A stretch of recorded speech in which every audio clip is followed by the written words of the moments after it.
Moving north, we have, you can't really see them because of where the sun is, so I'll just walk past them. 1, 2, 3 trapezoidal doors.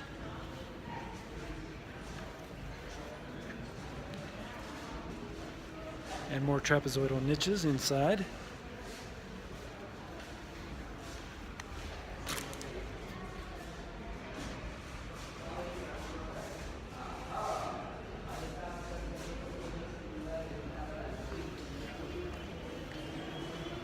And we'll move on to the northeastern temple. We can see one trapezoidal door, more niches inside, and another trapezoidal door leading to the same room. So we'll walk right through here.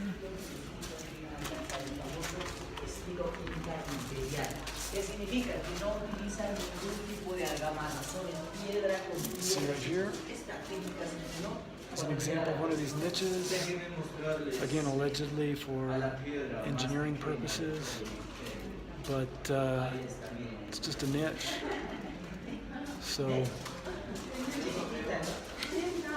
there must be some other symbolic meaning to this, it would seem to me.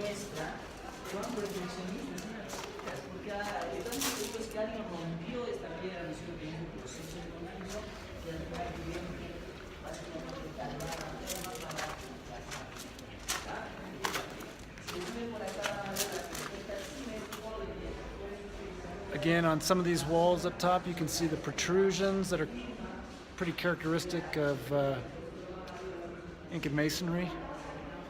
An exhibit here portrays what the, well, if you can see it, what the original Coricancha may have looked like. But you can see the way that this model shows it anyway, and it's hard for me to get a shot without the glare on the glass. But you can see, you know, the various temples to Inti, the sun god, and well, Inti would have been right here, this one on this side, and then to Rainbow and Thunder and God, and perhaps some other ones as well. Room in the middle for, this was probably like an usnu or a sacred platform for observing these solar events and performing various ceremonies. And then here is this curved wall that we see on the western side of the city. And here is the plaza down below, which I was filming earlier and walking around in. You can see various, looks like they've put some little llamas down there. And over there is the little pool with the canals that I had filmed in a different video. So you can see how if the sun shone at an angle, if the sun was right here, you can see it could shine right back through that door and into a window beyond. And on certain times of the year, those alignments might mean something like a solstice or a zenith or some other solar or lunar event.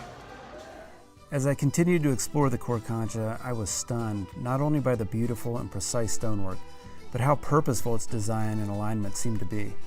Many archaeologists believe this place was created and used to worship the cosmos, and it seems pretty clear that this is true. After all, the Incas said as much to the Spaniards 500 years ago. And in fact, there are accounts by the Incas that suggest this site is much older than the Incas, but that's another story. When I ventured outside to investigate the top of the distinctive curved wall that faces west, I discovered this remarkable masonry. Who knows why these shapes were carved into the huge blocks? Were ropes tied to these protrusions in order to fasten a canopy? Do they create shadows that mark the passage of the sun? Were religious items placed on them during ceremonies? Again, we have so many questions and so few answers.